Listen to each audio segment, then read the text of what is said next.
Olá, pessoal.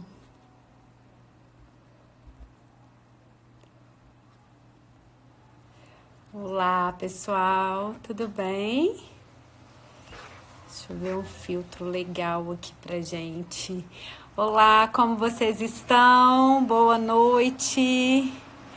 Tudo bem? Vai me falando aí de onde vocês são, pra gente fazer essa conexão aqui entre a gente no primeiro momento. Olá. Tudo bem? Como é que tá a quarentena aí com vocês?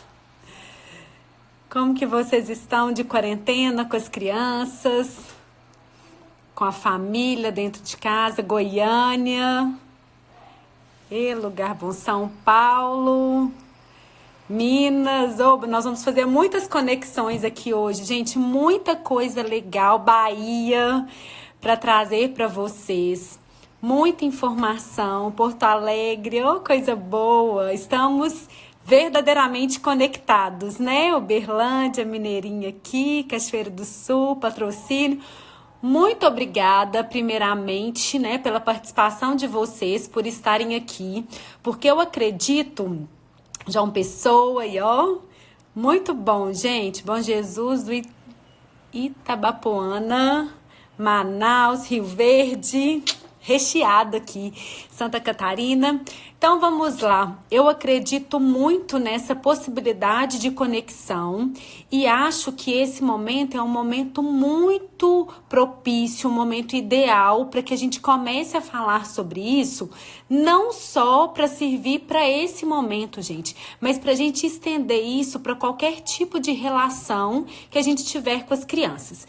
Então nós decidimos falar sobre 10 atitudes simples que nós podemos ter para nos conectar com os nossos filhos e nos conectar com as crianças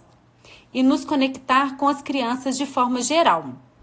Então, deixa eu só fixar o comentário aqui. Isso.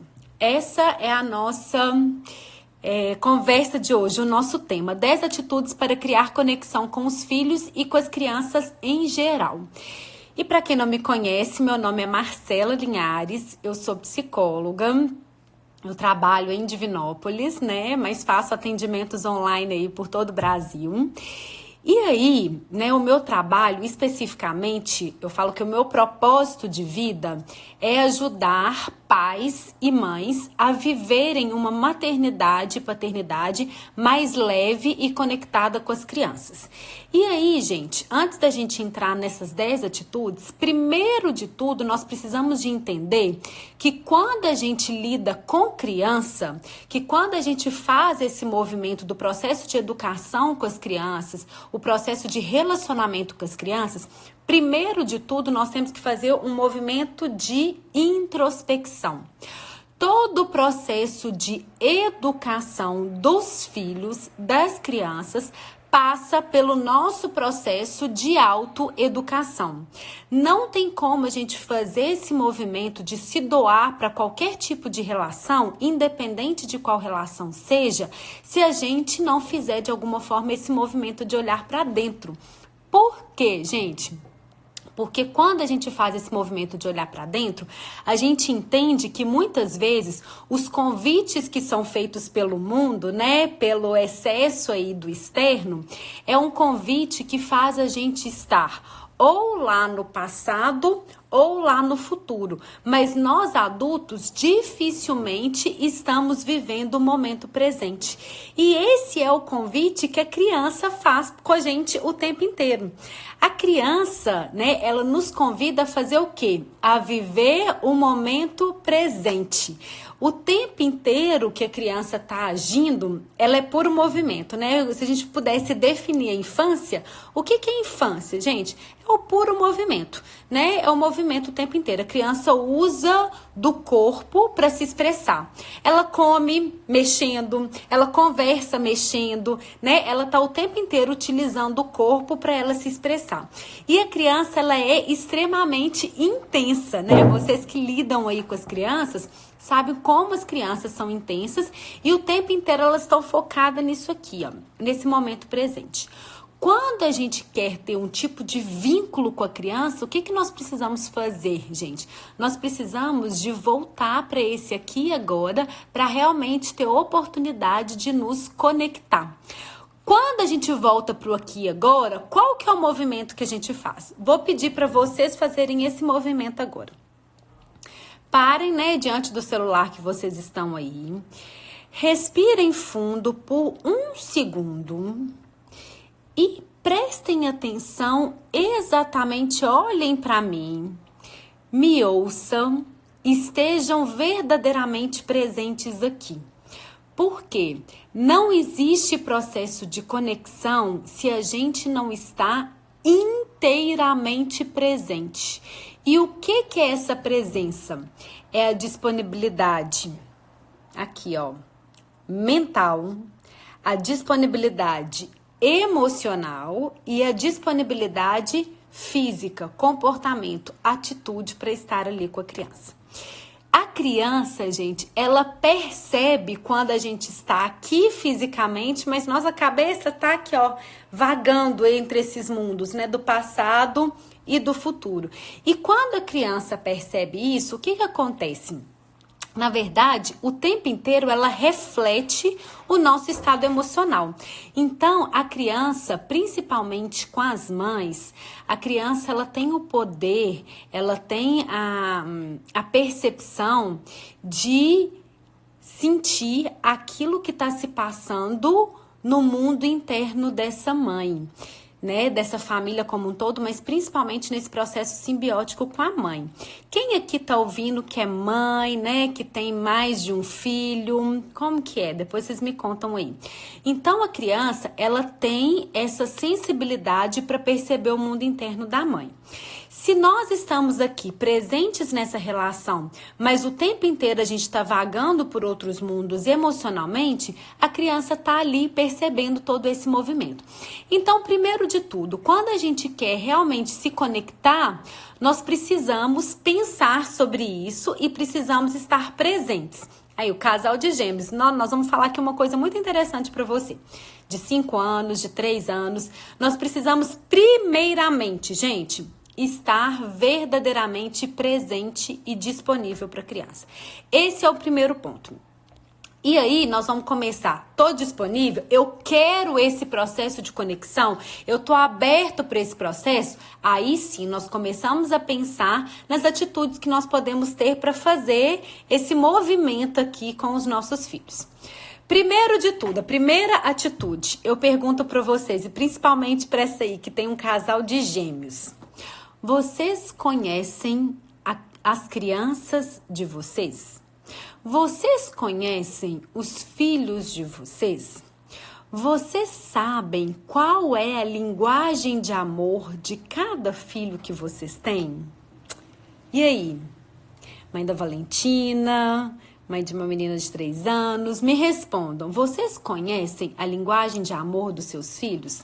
E aí eu trouxe até um livro para indicar para vocês, se vocês não conhecem. As 5 linguagens de amor das crianças. O que acontece, gente? Cada criança é única. Mesmo crianças, né? Irmãos gêmeos, olha aqui, trigêmeos e mais um. Cada criança, ela é única na sua forma de dar e de receber amor. Então, quando a gente fala que a gente cria nossos filhos iguais e não sabe o que aconteceu para os filhos serem tão diferentes, eu respondo para vocês. Nós não criamos os nossos filhos iguais. Quando cada filho nasce, nós estamos em um momento de vida emocional, em um momento de vida financeiro, em um momento de vida familiar, do casal. Então, cada filho chega na nossa vida num momento de vida diferente. Então, nós somos pessoas diferentes ao lidar com cada um dos nossos filhos. E cada um tem uma forma diferente, tanto de receber, quanto de demonstrar o seu amor. Eu fiz no meu Instagram uma série lá no IGTV, quem tiver interesse, sobre as 5 linguagens de amor, explicando cada uma das linguagens de amor e como que através de atitudes também muito simples, nós podemos encher o tanque de amor dos nossos filhos quando a gente realmente é direcionado, quando a gente realmente é certeiro em entender o que esse filho demanda, qual que é a necessidade desse filho, tá? Filhos mais velhos, né, outros mais ciumentos, nós vamos falar sobre isso, sobre essas diferenças das crianças. Então, gente, se vocês tiverem interesse, vejam essa série, tá lá no IGTV, série As 5 Linguagens de Amor. Tem explicando de cada uma delas e faz vocês entenderem também a relação de casal.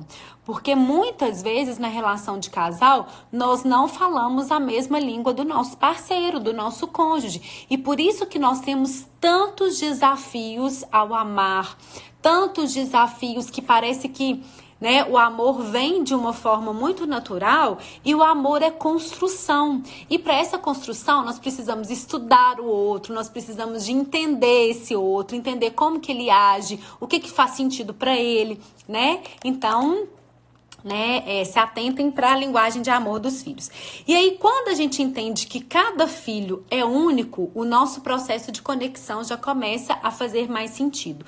Então, entende, gente, principalmente aí quem tem mais de um filho, né, quem tem trigêmeos, gêmeos, entendem que por mais que existam várias similaridades entre os irmãos, nós precisamos ter um processo de doar diferente para cada filho e de formas únicas. Uma coisa que eu sempre falo com as minhas clientes, principalmente as mães, né, com os pais, é o seguinte, gente: encha o tanque de amor de cada um dos seus filhos.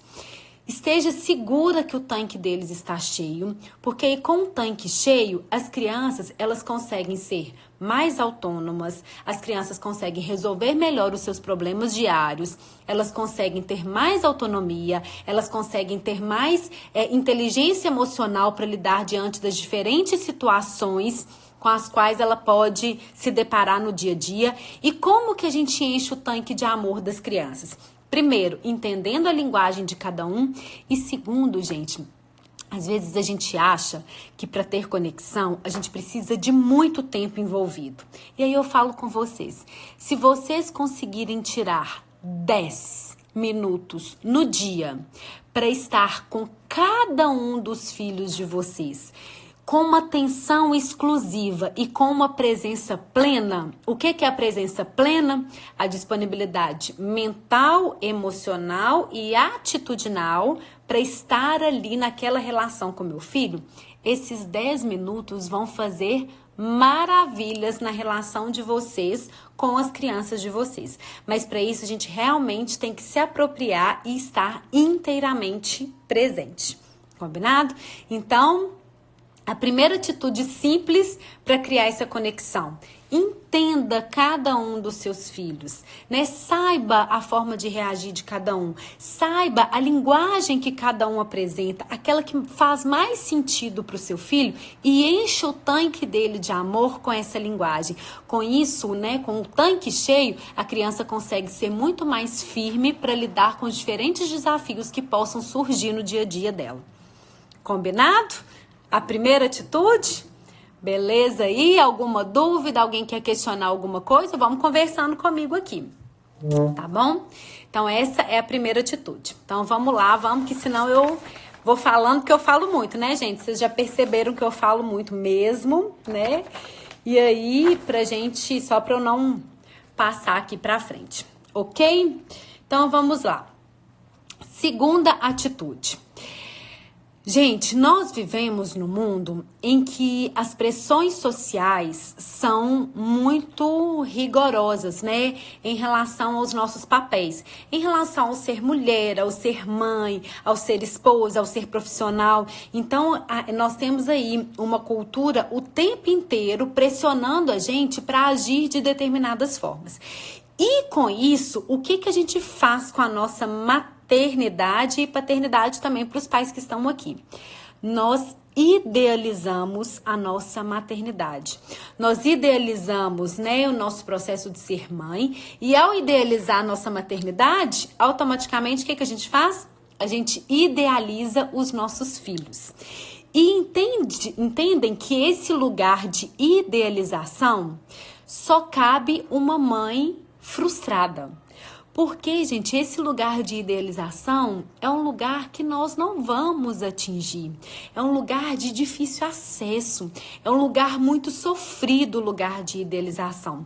Então, é importante que a gente saia desse lugar e entenda a nossa maternidade real, aquilo que é possível. E muitas vezes, o ser uma mãe suficientemente boa perdeu o sentido nos dias de hoje. Nós precisamos ser as melhores, nós precisamos ser as primeiras, nós precisamos estar no topo, né, da lista. E aí eu falo com vocês, nossos filhos não precisam disso. Nossos filhos precisam de uma mãe disponível, de uma mãe real, de uma mãe suficiente, que a cada dia está fazendo o melhor que ela consegue neste momento, com as condições e os recursos que ela tem neste momento. Entendem isso, gente? Que quando a gente pensa dessa forma, a gente lida com a maternidade real que está disponível pra gente e a gente sai desse processo de culpabilização por, às vezes, não ser aquela mãe que a gente idealizou ou que em algum momento foi esperado de nós, ou que em algum momento essa sociedade depositou na gente todas essas expectativas. Então, quando a gente respira fundo e entende que a gente pode ser o melhor que a gente consegue, não melhor do que a fulana, não melhor do que a outra mãe, não igual aquela mãe que está na quarentena fazendo atividades pedagógicas diariamente com as crianças e ainda tem tempo de fazer atividade física e faz isso e arruma lanche saudável. Gente, vamos fazer aquilo que nós conseguimos fazer com os recursos que nós temos da melhor forma. Então, quando a gente tem isso aqui bem interiorizado, o que a gente sente? A gente sente que os nossos filhos estão ali ao nosso alcance. Porque quando a gente traz essa maternidade real, a gente dá a possibilidade de ter filhos reais. A gente tira, inclusive, os nossos filhos dessa idealização e desse peso de ter que atender às nossas expectativas. Gente, eu queria que você, que é mãe e que é pai, pensasse muito nisso agora. Vocês conseguem compreender do quanto nós depositamos nas crianças expectativas que são nossas, desejos que são nossos, realizações que nós gostaríamos de ter feito? E quando a gente faz isso, o que a criança faz, gente? A criança, ela recebe e ela carrega tudo isso e ela faz um movimento para o tempo inteiro lidar com essa expectativa que nós pais criamos nelas. Então, topam fazer um movimento de libertar vocês para essa maternidade real e as nossas crianças para essa realidade, né? Como filho, como comportamento, como possibilidade. Quando seus filhos estiverem dormindo, isso é uma atitude que vocês podem fazer com eles. Quando seus filhos estiverem dormindo, converse com eles no sono, pode ser no sono, e fala tudo isso para eles. Fala assim: filho, a mamãe sabe o quanto ela depositou expectativas, o quanto ela queria que você fosse o melhor nisso, que você fosse essa pessoa, que você fosse essa criança, que você não tivesse os maus comportamentos, isso, e todas as expectativas que vocês depositam diariamente nos seus filhos. E aí, vocês trazem isso para vocês se apropriam disso. Filho, a mamãe está se apropriando porque isso é uma vontade da mamãe, é um desejo meu que eu já estou resolvendo. pode voltar a ser você. Essa criança na essência, né, na autenticidade, né, uma criança de 2, de 3, de 5, de 10, de 15 anos aí, né, um adolescente, na autenticidade. Seja você, com todo o potencial que você nasceu para ser. Então, tirem um pouquinho de todo esse peso que a gente deposita nas crianças e para ter uma conexão possível, gente, faça aquilo que é possível neste momento, com o conhecimento que eu tenho hoje, com os recursos que eu tenho hoje, né, e com todo o meu aparato, né, que está disponível para mim, cognitivo, emocional, né, financeiro, para lidar com essa situação, ok? Esse é o segundo ponto. Terceiro ponto, gente, não existe possibilidade da gente se conectar se a gente não fizer isso aqui. O que é isso aqui? Filtrar os excessos do mundo. O mundo tá simplesmente assim, ó. Vou perguntar aqui, as crianças de vocês brincam? Elas têm tempo para brincar? Brincar de uma forma livre, sem direcionamento do adulto, sem, né, os horários lá de inglês, de jazz, de natação, de espanhol, de violão, de... As crianças têm tempo hoje em dia para brincar livremente, para brincar de uma forma que elas construam seus próprios brinquedos, que elas façam, que elas direcionem esse brincar. Então, gente, nós estamos num mundo cheio de excessos. Para criar conexão com os nossos filhos, nós precisamos filtrar esses excessos do mundo, que muitas vezes nos invadem de uma forma muito agressiva e não nos acrescenta. Então, muitas vezes, quando a gente se permite viver esse excesso do mundo, a gente imprime nas crianças um ritmo frenético que não é o ritmo natural da infância. Quantas vezes a gente se depara, gente, com a seguinte situação? A gente tá no dia a dia almoçando e a gente tá lá. Vamos, gente, tá na hora da escola. Vamos, termina aí, tá na hora da sua atividade. A gente tá o tempo inteiro acelerando as nossas crianças e tirando as nossas crianças do ritmo natural da infância. O ritmo natural da infância, gente, é um ritmo mais lento. O ritmo da criança não é condizente e alinhado com esse ritmo frenético que nós, adultos, estamos vivendo. Então, para ter momentos de conexão com os nossos filhos, é urgente, vamos dizer assim, urgente filtrar todos esses excessos que vem do mundo. E aí, quando eu filtro, eu tenho a oportunidade de fazer isso aqui, ó, não, obrigada, e de trazer para nossa relação, de trazer para dentro aquilo que realmente faz sentido para nossa relação. Aquilo que faz sentido para o momento que eu estou vivendo, para minha relação familiar, né? Então, filtrem todos esses excessos. E aí, o que eu gosto muito? Um recurso que eu gosto muito de utilizar com as crianças são livros, né? Eu trouxe vários aqui para várias situações para apresentar para vocês. Por que eu gosto dos livros, gente? Porque muitas vezes, através dos livros e dos personagens dos livros, as crianças, elas conseguem identificar aquilo que às vezes está acontecendo com elas e que às vezes é difícil de verbalizar, é difícil de colocar para fora. Então, ela consegue identificar nos personagens dos livros e conseguem também identificar os recursos que esses personagens utilizam para lidar com determinados desafios.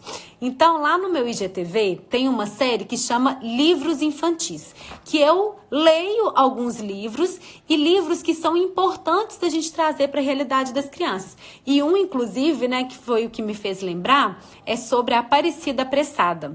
A Aparecida Apressada, a gente trabalha esse ritmo frenético das crianças, essa criança que não tem tempo para nada, essa ansiedade que nós estamos vivendo, né, que nós somos uma sociedade extremamente ansiosa.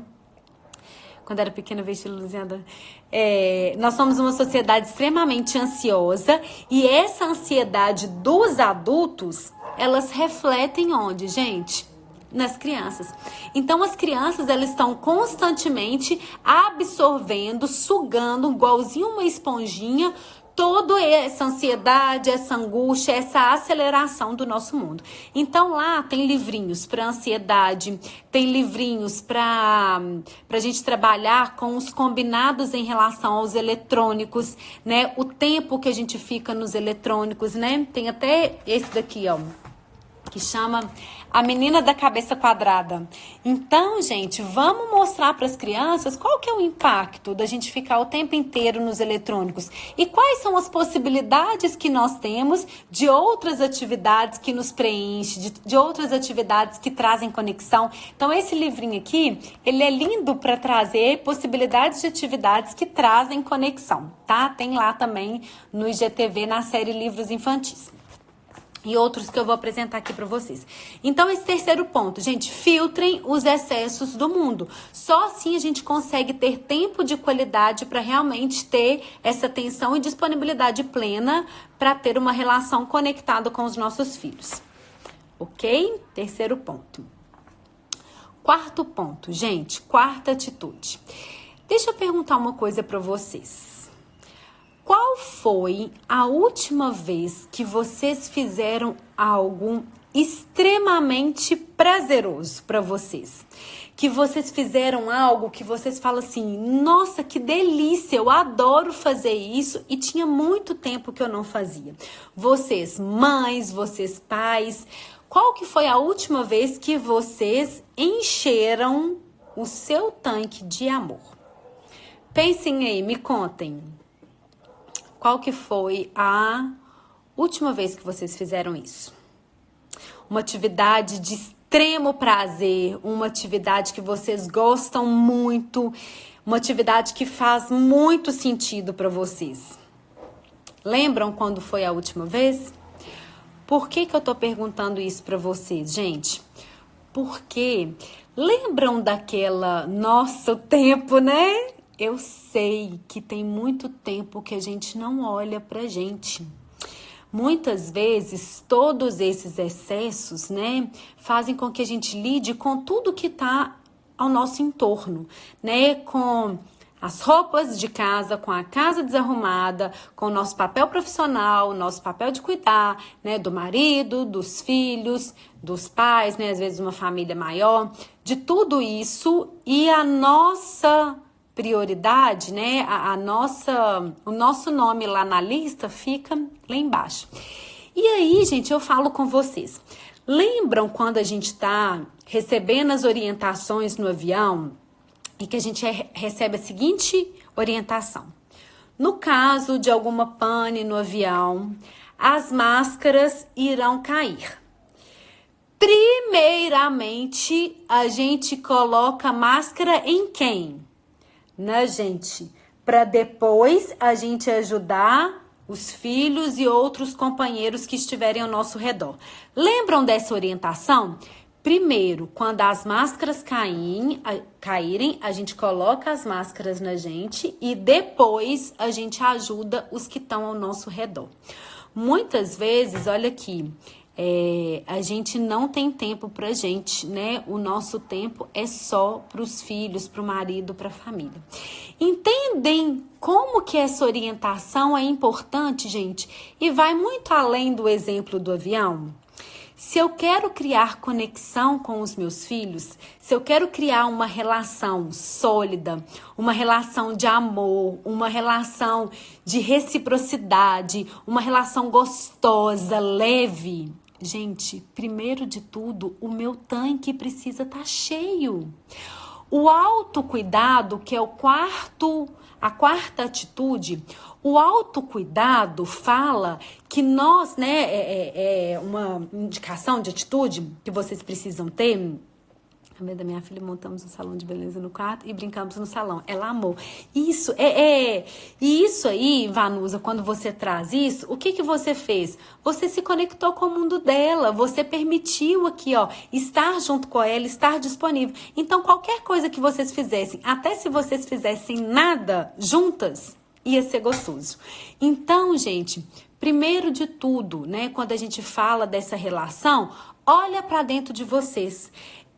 Estabeleçam prioridades para vocês, né? Cuidem de vocês, pratiquem o auto-amor, pratiquem o autocuidado, que quando eu estou com o meu tanque cheio, eu dou a possibilidade de encher o tanque do outro.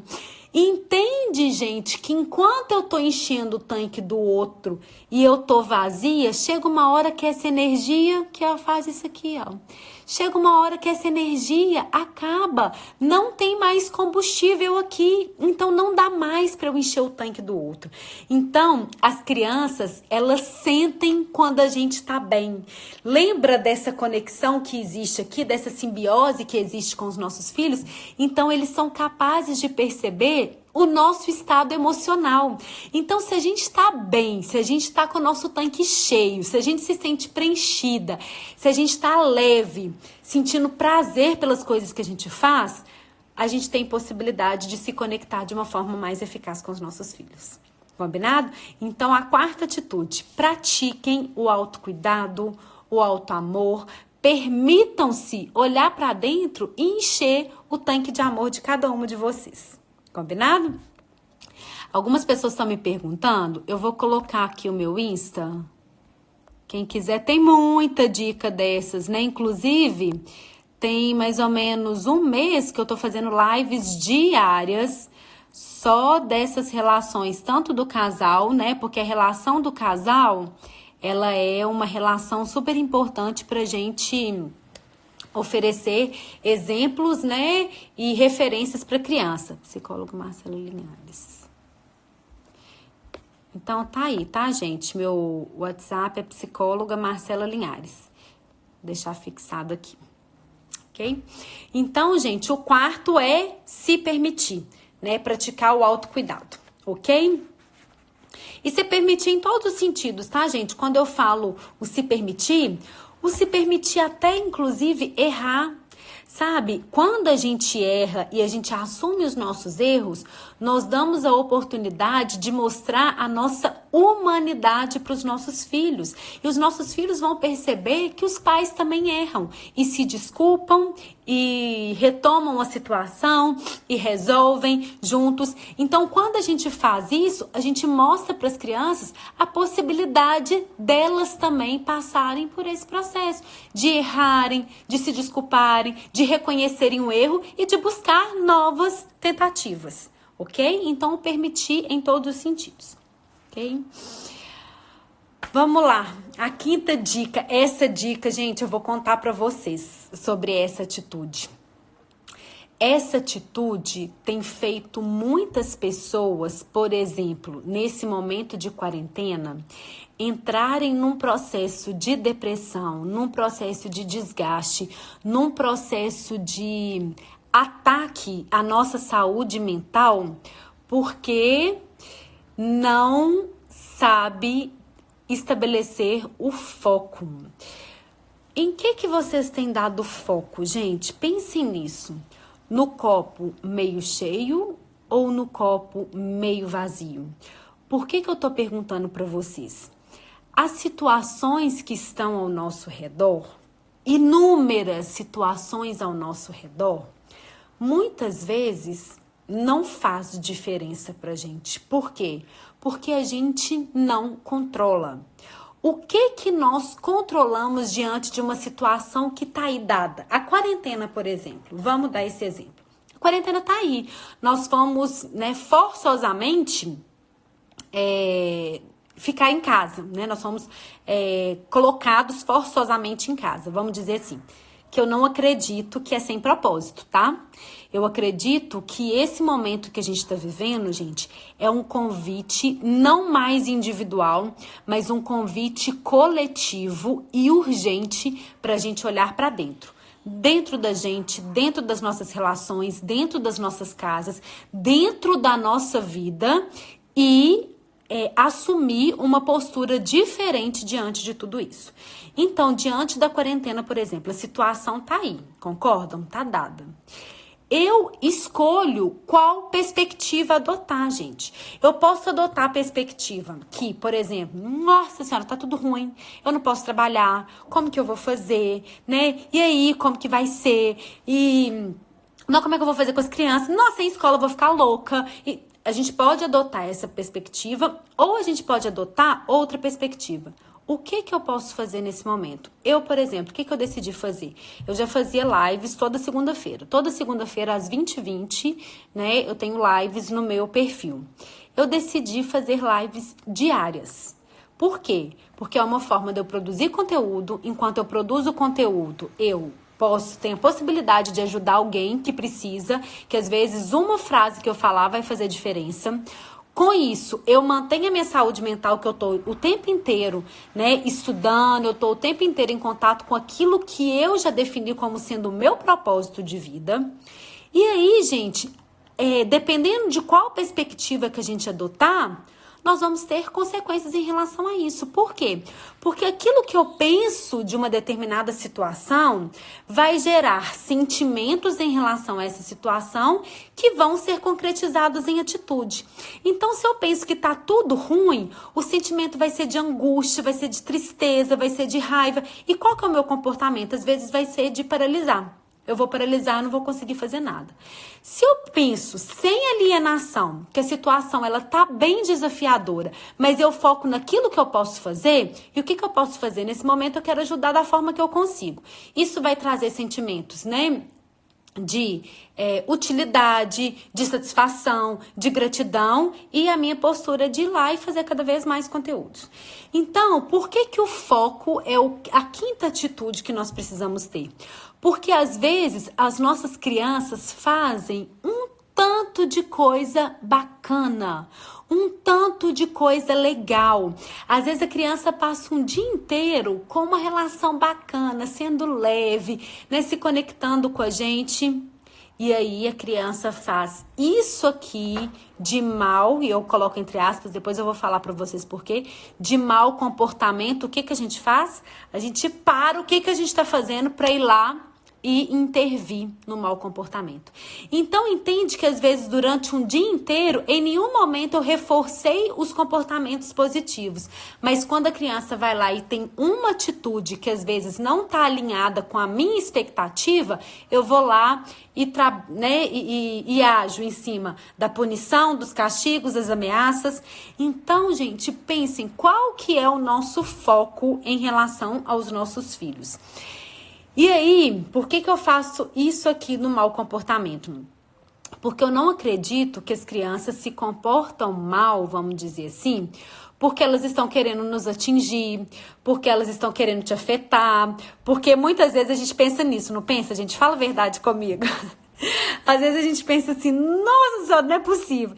Esse menino passou a noite inteira pensando de que forma que ele ia conseguir me afetar, e ele tá conseguindo. Então, a gente muitas vezes pensa que o comportamento dos filhos está totalmente direcionado pra gente. E o que eu acredito? Eu acredito que o mau comportamento sinaliza pra gente, é um sinal de que alguma necessidade da criança não foi suprida. E uma outra coisa, gente, muitas vezes esse mau comportamento das crianças tá ligado muito mais a uma fase de desenvolvimento da criança do que propriamente a um comportamento ruim. Ontem eu falei sobre isso na live que tá salva lá no meu Instagram. Depois que passa as 24 horas, eu salvo todas as lives na minha página no Facebook, que chama Marcela Linhares, ou no meu canal no YouTube, que é Psicóloga Marcela Linhares, que tem lá o link no feed, lá na bio do Instagram, tá? O link com todas as lives salvas lá no meu Instagram, ok?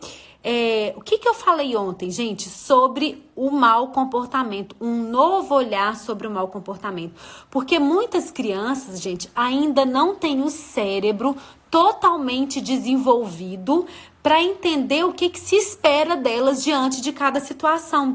Então, muitos dos maus comportamentos da criança, na verdade, são só atitudes esperadas para a fase de desenvolvimento que elas estão vivendo. Então, eu falei sobre isso, assim, para a gente não deixar que todo aquele gostoso da maternidade seja enviesado por a gente não conhecer as fases de desenvolvimento da criança.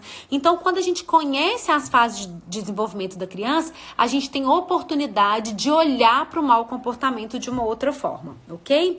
Então, a quinta atitude, gente, onde vocês estão colocando o foco de vocês? Realmente em todas as potencialidades da criança ou naquilo que ela faz de errado? Tá? Isso também é um passo importante para a gente observar quando a gente está falando de conexão com os nossos filhos. Certo? Eu trouxe esse, eu vou exemplificar para vocês. Nós somos uma sociedade, uma criação, nós educamos nossos filhos, gente, com muitos nãos. Muitos nãos. Não que tenha problema com não, pelo contrário, eu acho que ele bem usado, ele faz isso aqui, ó, que eu acho super importante, que é o quê? Estabelecer os limites. Existem vários tipos, né, pelo menos 4 tipos mais comuns de parentalidade. O que é parentalidade? São as formas com que nós nos relacionamos com os nossos filhos. E essas parentalidades, elas vão desde uma parentalidade autoritária, que é baseado nos castigos, nas recompensas, nas ameaças, no eu mando e você obedece. E aí, no outro extremo, nós temos uma parentalidade permissiva, que é aquilo que não é estabelecido nenhum tipo de limite para a criança, que a criança é que determina, né, o andar da carruagem aí da família. Então, nós temos esses 2 extremos. E eu não sou a favor desses extremos, né? A minha sugestão, a minha recomendação é a gente trabalhar isso aqui, ó. Qual que é a parentalidade que eu acredito que dê certo? Uma parentalidade consciente, responsável, em que as crianças são participadas do processo, porque uma criança de 2 anos, gente, ela pode ser participada do processo. Ela não vai decidir qual vai ser o almoço da família, mas ela pode decidir se ela vai colocar o short rosa ou amarelo. Ela pode decidir se ela quer brincar com a boneca, sei lá, morena ou a boneca loira. Então, dentro das possibilidades de cada idade, as crianças precisam ser incluídas no processo e participadas, inclusive, da criação das rotinas. E nós temos uma tendência muito grande, gente, a mandar o tempo inteiro, a exigir o tempo inteiro, sem envolver as crianças nesse processo. E aí, nós somos uma sociedade de muitos nãos. Qual que é a 6ª atitude? Vamos falar com as crianças de formas diferentes. E aí, o que acontece na cabeça da criança com o não? A criança não processa o não da mesma forma que nós processamos, porque elas ainda não são maduras em termos cognitivos para processar esse não. Seria mais ou menos assim.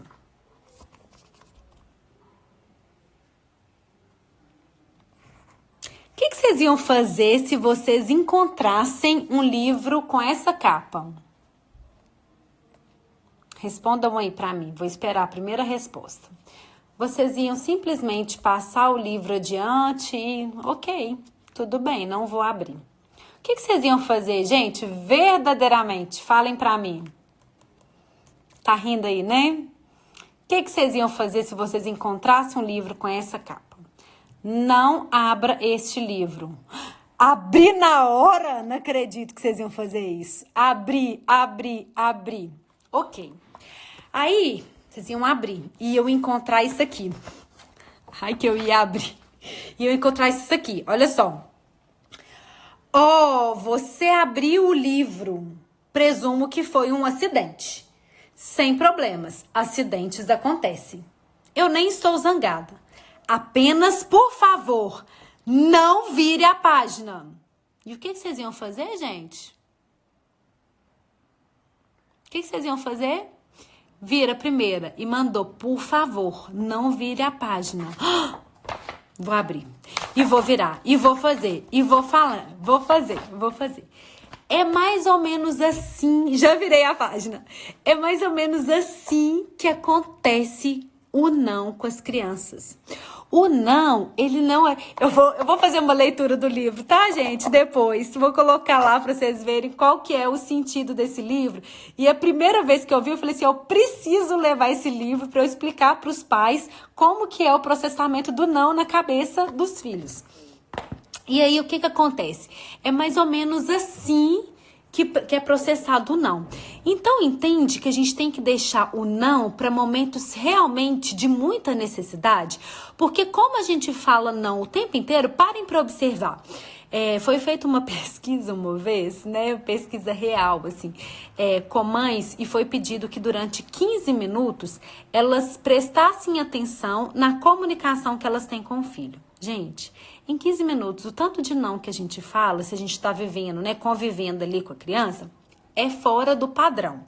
E aí, qual que é a recomendação, né, na sexta dica? Falar de formas afirmativas. Como que isso acontece? Eu não preciso falar assim, não pode brincar de bola dentro de casa. O que eu posso falar? Filho, bola é só lá fora ou na garagem. Aqui em casa pode quebra-cabeça, pode dama, pode palavra cruzada, pode bingo. Entende? Eu não falei não para dar essa orientação. Eu falei de formas afirmativas. E quando a gente fala o não, gente, a gente fala o que não pode. Então a gente fechou no que não pode. Só que a gente não abre possibilidades para o que pode. Em vez de a gente falar assim, não corre. O que a gente pode falar? Filho, anda devagar.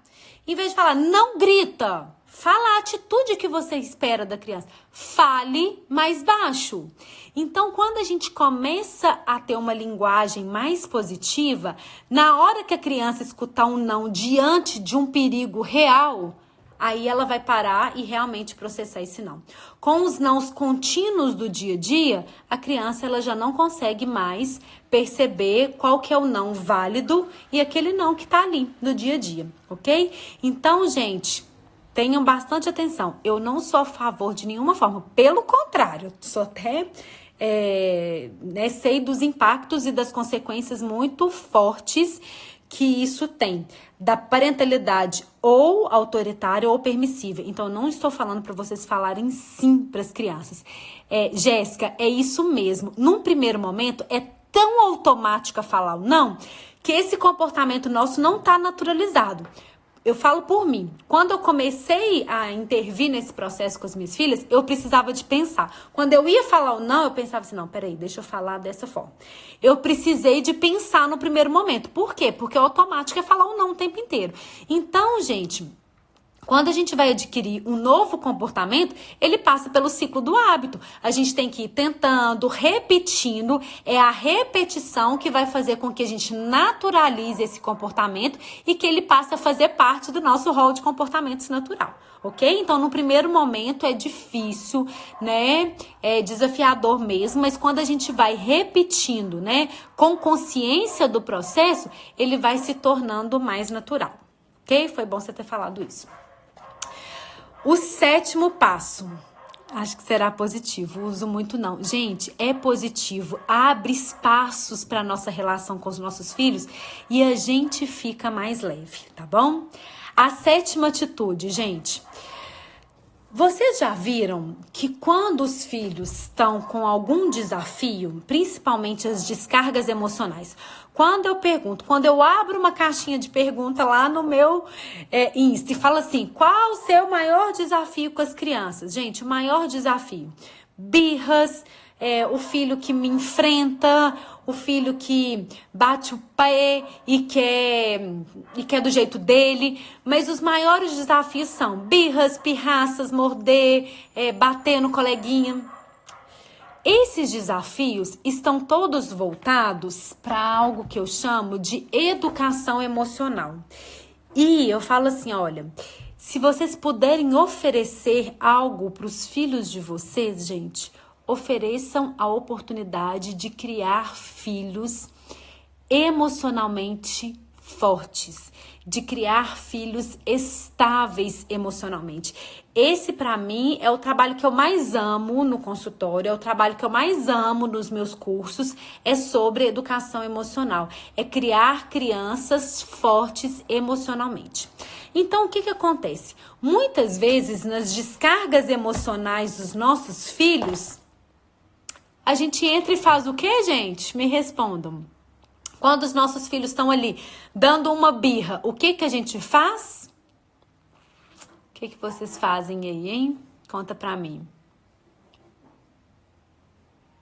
O que vocês fazem diante de uma birra, de uma pirraça daquelas assim, ó, sem precedentes? O que a gente faz? Sabe o que a maior parte dos pais relata que faz? E eu sei que isso é real. Que entra nesse processo de discussão com as crianças. E aí, gente, entende que a gente pega uma corda nesse momento e cada um vai puxando de um lado? A gente grita, a gente se debate, a gente manda parar, a gente manda engolir o choro, a gente desautoriza, a gente fala assim, ai, que bobagem chorar por causa disso. É ou não é o que a gente faz? Geralmente é isso. Quando a gente faz isso, a gente tem... Faço de conta que não vi, ignora. Então, vamos lá. Deixa ela dar birra, bater. Então, vamos lá, gente. A gente grita, ou a gente entra nesse jogo de poder e bate, ou a gente ignora, ou a gente, né, vai lá e entra no confronto. Todas as vezes que a gente faz isso, a gente passa mensagens muito equivocadas para os nossos filhos. A gente passa mensagens, primeiro, quando a gente quer que os nossos filhos sejam fortes emocionalmente, nós estamos falando que a gente quer que eles se controlem diante das situações, diante das frustrações. Então, como que eu quero que o meu filho tenha controle se eu, num primeiro momento, não demonstro esse controle? As crianças, principalmente até 7 anos, gente, as crianças na primeira infância, a principal forma de aprendizado das crianças é por imitação. As crianças aprendem ao ter referência dos comportamentos dos pais. Muito mais do que vocês falam para os filhos de vocês, eles aprendem com aquilo que vocês fazem. Se no momento de descontrole emocional dos filhos, nós nos descontrolamos também, entende que a gente já passou a mensagem que nós estamos no mesmo nível que as crianças. E é isso que acontece. Quando a gente entra nesse confronto, a gente passou a usar o nosso cérebro primitivo. Então, sabe que eu falei com vocês que a criança... ela age dessa forma porque ela não tem ainda o cérebro desenvolvido o suficiente para saber outras possibilidades. Às vezes ela não tem toda visão do cenário, toda percepção para saber de uma forma leve, de uma forma coerente e falar, pai, tô muito incomodado, tô triste com essa situação, fiquei com raiva porque eu queria brincar no parquinho e não ir embora para casa. A criança ela não dá conta. Então a descarga emocional é um sinal de que as coisas internamente aqui na criança estão pesadas, então ela coloca para fora. E se ela coloca para fora com você, mãe e pai, é porque elas confiam em vocês. A criança já vira aquela frase, nossa, tava ótima até a mãe chegar, foi só a mãe chegar que começou. Por quê? Porque a criança deixa para trazer os seus sentimentos mais intensos com as pessoas em quem elas confiam. E até mesmo quando a gente ignora, gente, de alguma forma nós estamos passando um sinal para a criança de que aquele sentimento não é importante.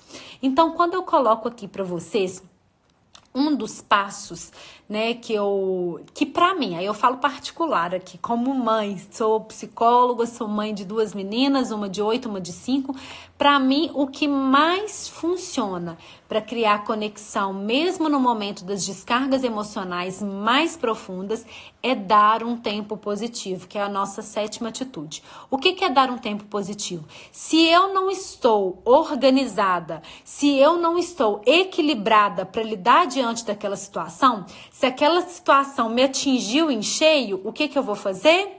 Eu vou dar um tempo. Qual que é o meu tempo aqui? Eu vou pro banheiro. Elas sabem disso. Quando a mamãe tá no banheiro, ninguém incomoda. Muitas vezes, isso foi natural? Não, eu entrava no banheiro, ô mãe, Ô mãe, né? O que eu fiz? Na porta do meu banheiro tem brinquedo, na porta do meu banheiro tem livro. Então elas chegam, a mamãe tá no banheiro, a mamãe tá dando um tempo positivo. E elas têm um espaço no quarto de brinquedo, né? Um espaço que elas fizeram, que elas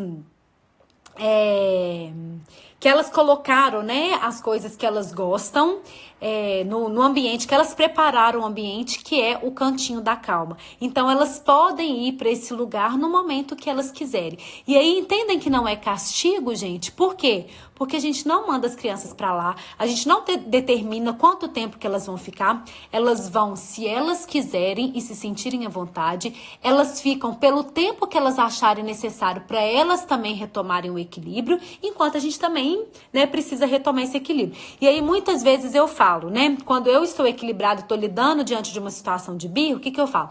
Filha, você gostaria de ir pro seu cantinho da calma? Quando você estiver disposta a conversar com respeito com a mamãe tá te esperando lá na cozinha. Então, entende? Você faz o movimento sem precisar de entrar no confronto, sem precisar de ignorar, de fingir que não tá vendo, porque tá acontecendo. Ou então, quando eu vejo que tá muito difícil, eu ofereço o meu abraço. Filha, a mamãe está percebendo que você tá triste, porque você queria continuar brincando no parquinho e é hora de ir embora. Entende que eu sou gentil e sou firme ao mesmo tempo. E é hora de ir embora. Você gostaria de um abraço? Né? Então, quando a gente faz isso, a gente dá oportunidade de mostrar para as nossas crianças que elas podem ter qualquer tipo de sentimento. Tem um livrinho que eu adoro, gente, que fala sobre as emoções básicas, que é esse aqui, ó.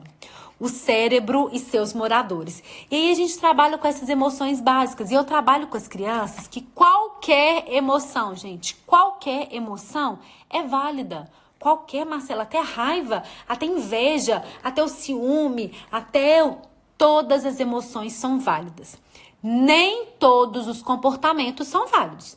Eu posso ficar triste? Posso. Porque eu tô triste, posso ir lá dar um chute no cachorro? Não. O comportamento não. Mas eu posso ter o sentimento de tristeza. Eu posso ficar com raiva? Adoro esse livro. Posso ficar com raiva? Posso. Porque eu tô com raiva, eu posso bater no meu irmão? Não. Porque eu tô com raiva, eu posso gritar com a mamãe? Não. Então, as emoções são válidas. Nem todas as atitudes são válidas também. Então, gente, estabeleçam isso para vocês. Estejam muito conscientes do processo de vocês mesmas, dos sentimentos de vocês e deem um tempo positivo diante de um desafio muito grande. E quando a gente já fez tudo errado por muito tempo. Poliana, muitas pessoas me perguntam isso. Nossa, Marcela, meu filho já passou dos 7 anos, eu já errei muito, eu já bati, eu já gritei, eu já coloquei de castigo, já ameacei, já recompensei. E agora? Sabe o que eu falo?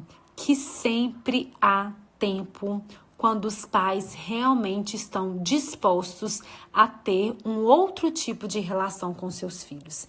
Se você quer ter uma relação realmente conectada, genuína, de muito amor e de muita troca, dá tempo, independente da idade que seu filho tenha. Então, essa é uma escolha que você pode fazer a partir de agora, tá bom? Então, dá tempo? Dá. E aí você vai começar a mostrar para os seus filhos, e você pode até falar com seus filhos, falar assim, filha, durante muito tempo, a mamãe agiu de uma forma que eu acho que não era uma forma legal, mas a mamãe não sabia fazer diferente, foi a forma que a mamãe aprendeu, mas agora eu vou tentar mudar em algumas coisas. Você me ajuda? Gente, as crianças, elas são capazes de entender e de nos ajudar diante dessas situações. Gente, já me deu um recadinho aqui, falta 2 minutos para fechar a nossa live, e se fechar sem eu salvar aqui, se ela fechar de repente, eu não consigo salvar. Eu vou fechar e a gente volta, tá? Para eu falar, eu tô no 7º, né? Para eu falar dos 3 que faltam, combinado? Vocês voltam comigo, pode ser? Vou falar da mãe solteira, Poliana, que tá falando aqui. E outra que perguntou que, Jô, a partir de qual idade já funciona dessa forma? A partir dos 2 anos, com acompanhamento, com orientação, né? Porque a criança de 2 anos ainda tem um cérebro, né, mais primitivo. Então, com o seu devido suporte, a criança ela já consegue compreender esse entorno, ok? Vou encerrar e espero vocês de novo, tá bom? Eu volto aqui nesse minuto.